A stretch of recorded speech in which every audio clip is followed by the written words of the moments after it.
Good everybody. My name is Justin, and I decided to discuss 5 basic questions one need to ask before entering into a relationship, as I believe these are very, very important questions. And if you are able to answer these questions, you are sure to have a blissful relationship, at least to some extent, because these are very, very important basic questions. And I'll just head on right with it so that the video is not so long. And the first question is this person God-fearing? Is he or she God-fearing? Now, when I'm speaking about God-fearing, I do not necessarily mean if he or she goes to church. Remember, there is a Judas Iscariot in the midst of Jesus' disciples. So it's not a function if someone goes to church, whether that makes the person God-fearing or not.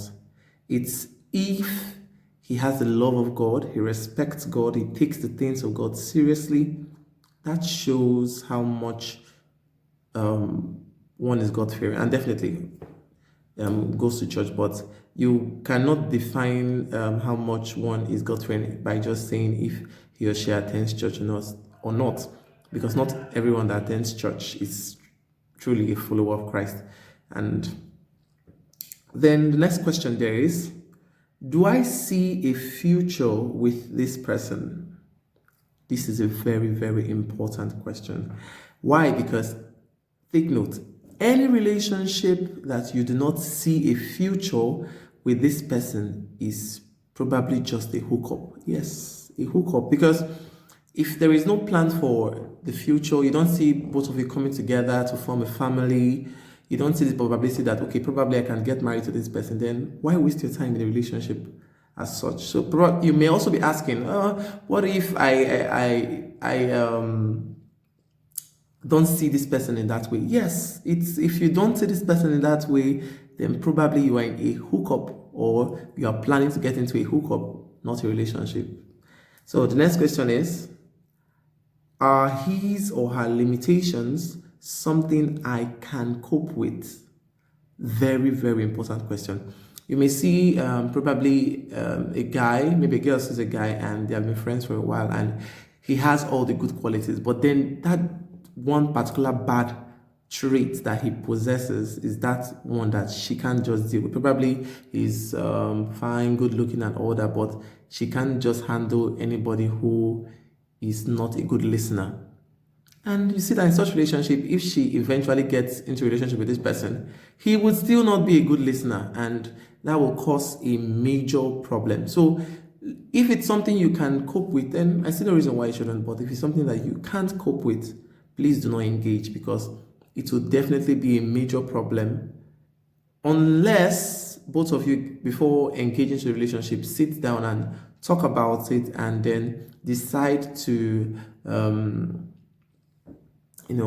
make some changes. Obviously, relationship is, you should be willing to change your toxic traits and characters and those behaviors that are not so acceptable. Then the next question there says, does he or she bring out the best in me?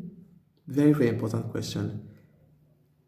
Relationship should benefit both persons. I'm not talking on a sexual level. I'm talking about on an intellectual base and personal development. Does this person bring out the best in you? If you are in a business, and does this person show concern for your business? Does this person cheer you on to do the best? Does this person cheer you up or try to push you beyond your limits in your academic pursuit? Does this person encourage you, tell you can do it? Those encouraging words, and tell you how great you can be in whatever endeavor you're doing. If this person doesn't do this, then there is a problem, because in relationships, which would probably lead to marriage, we need that person who can tell us that we can do it, we can move forward, and we can just be as great as we can be. Then the next, which I consider one of the most important questions, is, can this person sacrifice for you?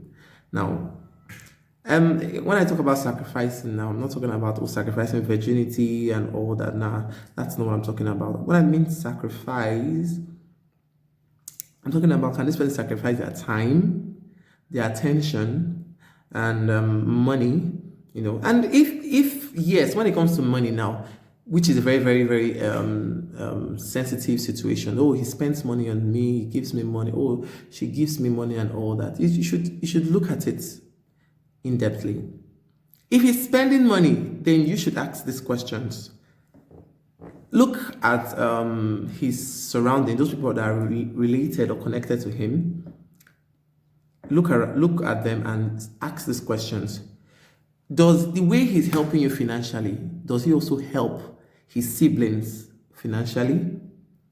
Does he also help his friends financially? Does he help his family financially in that same energy? I mean, we have to keep the energy going. So if he or she is not keeping that same energy, it's not he or she is not helping these people financially, then there is every probability that this person probably spending that much money on you because they want to get the better part of you, and such relationship or such side attractions don't last. Trust me, it won't. So if you truly love somebody and you're willing to get into a relationship with that person, then you must be willing to sacrifice. Sacrifice is a wonderful thing. I mean, look at the scripture says in John 3:16 that for God so loved the world that he gave his only son.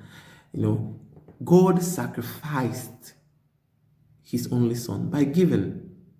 And there is something I want you to understand, which I heard from Chimamanda Adichie one time. She said, love is given and taken.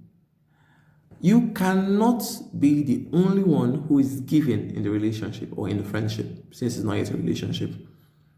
You're giving your time, you're giving your money, your attention, everything, and this person is not reciprocating in the same measure. Probably not in the same measure, just in case the person is not so well-to-do, or but at least trying, making the effort. Because you must give and you must take. Christ gave his God rather gave his only begotten son. But remember, the scripture still says that you must love the Lord your God with all your heart and all your mind. That means God also needs your love.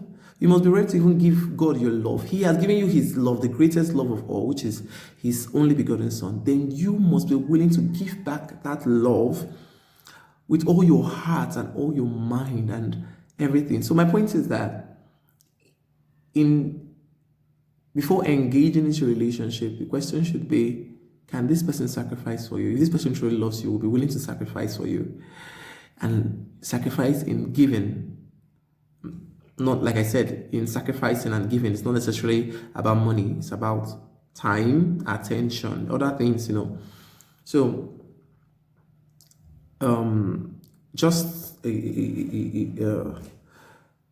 finalize everything, note that these 5 questions which I have laid before you are very, very important questions. And to be honest, they are questions which must have a yes to all of them, because one can't do with the other. It's just the honest truth.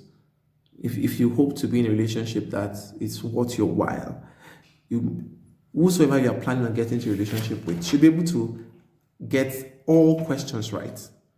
If you analyze them, you realize that one cannot deal without the other. So I pray that as we make choices for our partner, that God will help us to make the right choices to be in a relationship that will be fruitful to us and will not leave us worse than we were. I mean, there are people that get into a relationship and they become a shadow of themselves.